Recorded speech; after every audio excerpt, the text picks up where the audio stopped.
ever wondered what happens when religion and public education collide? Well, buckle up, because Louisiana just became the first state to require the Ten Commandments to be displayed in every public school classroom. That's right. Moses is making a comeback, y'all, but this time in large, easily readable font. Governor Jeff Landry believes it's a nod to the original lawmaker, but opponents are gearing up for a constitutional showdown. Are we witnessing history, or just another round of church versus state drama? Grab your popcorn and stay tuned as we dive into the commandments controversy that's putting Louisiana schools in the spotlight. This story is from AP News by Sarah Klein on June 19th, 2024. So I am going to our resident correspondent that happens to be outside of the U.S. Cindy, that would be you.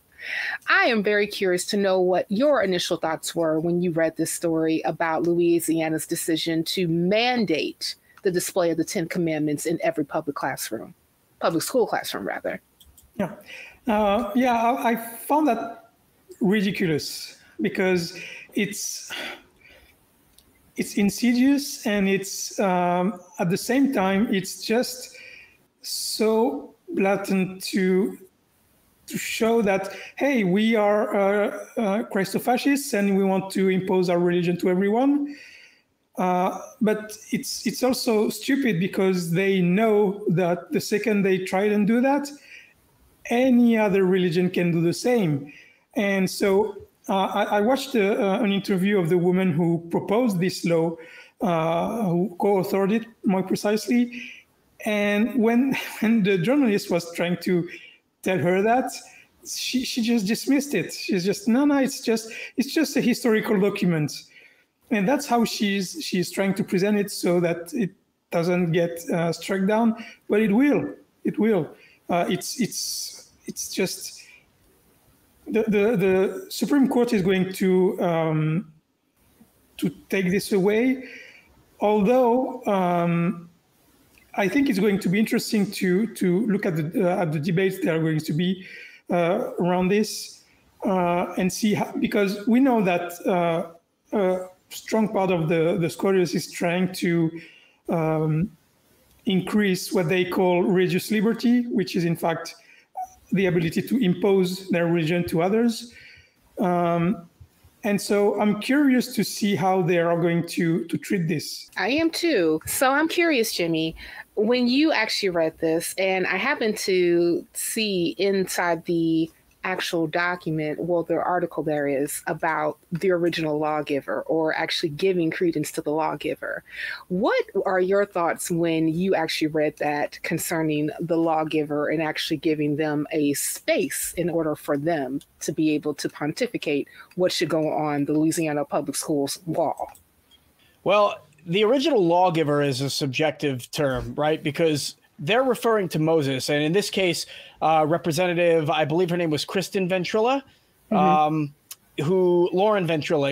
who was the co-author and, of course, voted for this, referred to Moses as the original lawgiver as well, and said that, Moses needs to be kind of looked at as a historical person. But we know that ancient Israeli law, which is where this comes from, takes its roots from the Akkadians, who were also the Babylonians, the Sumerians, who existed before them, and also the Egyptians. They borrowed from their sets of law, and they borrowed from their culture and from their folklore, their mythology, and imported it into their own.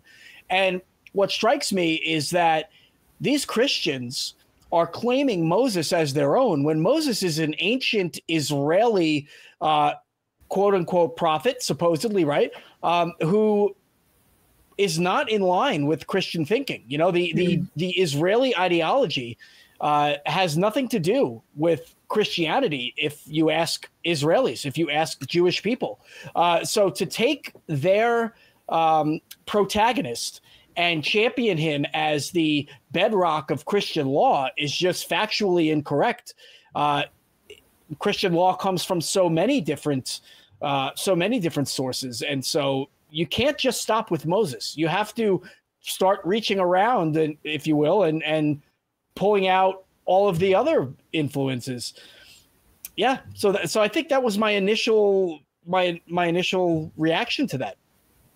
You know, Jimmy, I was also just thinking about how the lawgiver, or the laws that we know about from ancient Judeo time periods where the Ten Commandments is supposed to be based on, even though that's 10 commandments, we know that there's actually way more laws that, you know, Jewish people had to keep.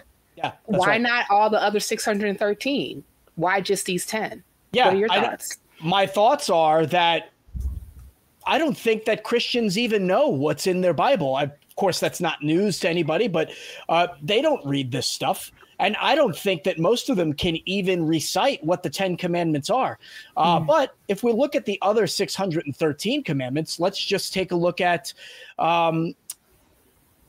making Deuteronomy 22:8.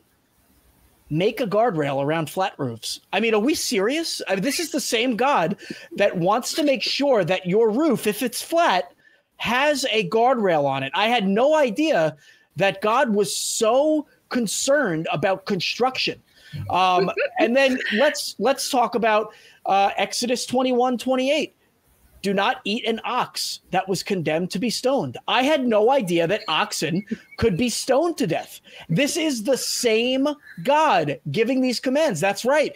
Yahweh, the ancient Mesopotamian god of agriculture, who was stolen from the Babylonians and put into Jewish folklore, is, you know, cognizant that oxen can be criminals as well.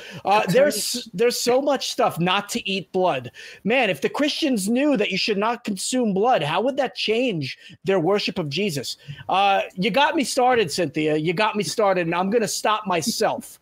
But this is asinine, and I wonder, why just stop at 10? Why not go to the whole 613? Correct. You know, but I was going to say about those guardrails, Jimmy. Remember, Jesus was a carpenter. Oh, yeah, that's true. You forgot about that. Yeah. Well, Cindy, I'm coming back to you because you mentioned about the Supreme Court and how this could possibly be struck down if it happens to go to them. Now, since this particular ruling has happened, we do have, I believe, the ACLU and also the Freedom from Religion Foundation for FERFER that's actually going to be putting up lawsuits to combat this particular law that has happened for public schools. Now, given that, the U.S. Supreme Court actually ruled in 1980 that a similar law in Kentucky was unconstitutional. So how do you foresee the legal challenges to Louisiana law playing out now with the court that we have in the United States? Well, before I answer your question, I'd like to go back to what Jimmy was saying. And when you described it like this, I thought that God is the ultimate micromanager, and living in heaven for eternity with someone like this, man, that's a nightmare. Yeah, that is a great point. Anyway, I think the SCOTUS is going to try and move around the idea that because on the First Amendment that talks about religious freedom, there are two different aspects. So I'm not a lawyer, so I'm not going to speak about this, but there are talks about this specific point at the moment. So if you're interested, look into it. So there are two aspects, and I suspect that the SCOTUS is going to try and move the needle onto one while leaving the other one. And the problem is they're going to be stuck with the idea that other religion will be able to do the same. Like I'm expecting any minute now that the Satanic Temple is going to try and do the same, right? They're going to ask for their 10 tenets to be displayed also in the classroom. And I suspect that this will change views on for so many people. But Yeah, I think SCOTUS is going to try and sneak some changes in the way the First Amendment is interpreted, just like I suspect they're trying to do with the immunity case for Donald Trump.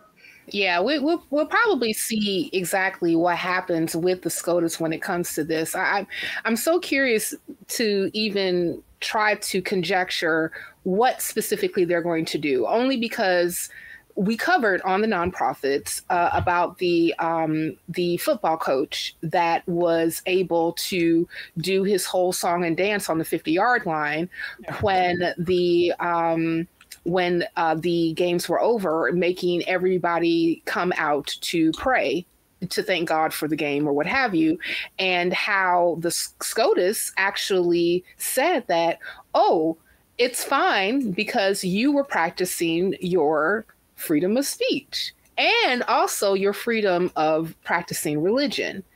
But this is different because we're looking at public spaces that are supposed to be for kids and adults who happen to be of varying faiths. We know that Louisiana, even though it's a lot of Christians, especially Catholics, live there. And it was and even like when you look at the fleur-de-lis, that was a Catholic symbol. But regardless of that, not only Catholics live there, not only Christians live there, Muslims live there, Buddhists live there, Satanists live there. And I would love to see exactly what the Satanic Temple does to combat this, like when, the overtures to put up the 10 Commandments on public property has happened before. And they said, well, if you display the 10 Commandments, then we can display the head of Baphomet. Right. So we'll see what happens. But I'm curious to know from the both of you, how do you see that play out? So with the requirement to display these 10 Commandments, how do you think it's going to affect the perception of public schools as an inclusive and neutral space for education? Jimmy, I'm going to start with you first, and then I want to hear from Cindy. I think this is going to cause a great deal of tension and stress in the household among families who are not of the Catholic faith or who are Christian. Having to sit in front of a set of rules that is only specific to one group of people will make others, feel othered.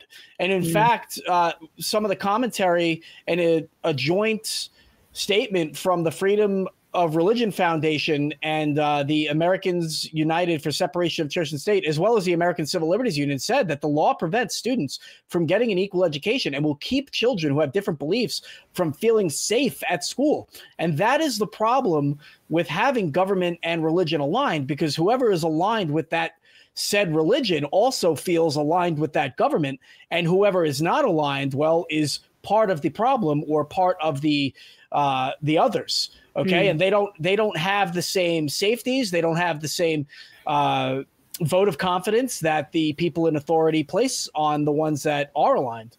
And so I think this is incredibly dangerous if it goes unchecked. But I do think that this is going to get overturned for several reasons. One, in 1980, the Supreme Court ruled a similar Kentucky law unconstitutional because it violated the Establishment Clause of the U.S. Constitution. And also, if this is supposed to be a history document, then it can't possibly have a place in every classroom. It can't certainly be pertinent to every classroom. Math, science, if this is a history document, why should math and science students be staring at a history document? So that right there is justification for its removal in at least some classrooms, I think. But I am not a lawyer, like Cindy so eloquently stated. And so I don't want to give the impression that I know exactly what's going to happen or why, but I do think this is not going to stand. Yeah. What about you, Cindy? Yeah, I agree. Although the First Amendment says that Congress shall make no law respecting an establishment of religion or prohibiting its free exercise. And I suspect that it's the second part that SCOTUS is going to try and use to increase religious liberty. But what struck me also here is that it seems to me that a lot of Christians forgot or don't know how many people were killed during wars between Protestants and Catholics. Right. Because you need to be careful about what you ask for, because once this gets into application, then what prevents anyone to say, hey, we are Protestant and Catholics, you don't get to speak here, or you don't get to display your religious text because we are Protestant in this state, and the state nearby will do the opposite. And so for those reasons, I don't think this is going to stand, but I'm still convinced that SCOTUS is going to try and use this to expand somehow religious persecution. Yeah, it could go both ways. And I think that that's something that has been on my mind, and also others that are protesting the law that has recently passed as well. Because, again, like I mentioned about the Alabama, now Florida coach, and we also have seen where the SCOTUS has used different edicts to actually propagate, I would say, like religious freedom. Well, they disguise this for religious freedom, but actually just doing an overreach of religious belief. And even later on this week, we're going to be even talking about a certain judge that's going to be doing that as well. But, I wanted to ask Jimmy, and then I'm going to ask and see, your thoughts as well, Cindy. The article notes that similar bills have been proposed in other states, as we talked about with Kentucky, but they have not succeeded. So what factors do you think have contributed to Louisiana's success in passing this law, and how might it influence other states' legislative efforts? Jimmy, and then you, Cindy. Yeah, so the factors that I think contribute today versus 1980 is the stark contrast and polarization between people in this country who consider themselves conservative and who consider themselves liberal. I think in 1980 we saw a time where people were able to work together despite their differences a little bit more than now. Actually, I should say much more than now. Even though there was still the same kind of finger pointing and division in government, people respected the Constitution. Well, we have to remember that the Republican Party nowadays, the conservatives in this country who are on the MAGA movement, have no respect for the Constitution, which is why they justify some of the horrible things that they do and the perspectives and positions they hold. Those people are in government in Louisiana today in 2024. And so we are seeing a different kind of conservative managing the Republican Party. And it's people that feel like their identity is at risk. And so they're lashing out even stronger, even harder. And so that is why we have these factors. Now, hopefully, the case law established by the 1980 Kentucky case will mitigate this. But even so, I think Cindy's point to the second part of the clause in the Constitution, the Establishment Clause. Hopefully that will embolden people to take advantage of this and cause these people to say, all right, you know what? Instead of having the head of Baphomet and the 5 pillars of Islam and the Hindu texts and things like that displayed, we'll just take ours down. And so I think that there could be some ground gained there. Mm-hmm. And Cindy, what about you? Yeah, I think it's just a political move with the election coming soon.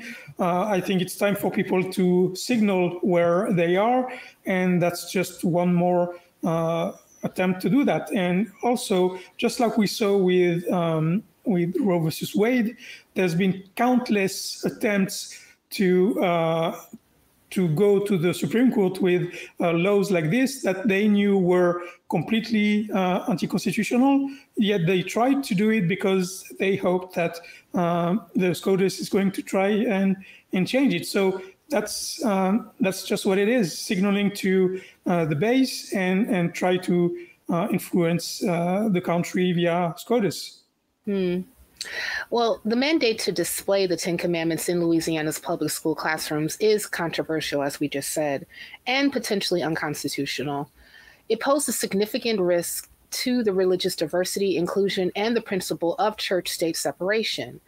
For a skeptical humanist standpoint, this focus should be on fostering an educational environment that respects and reflects the diverse beliefs of all students rather than prompting a specific religious doctrine.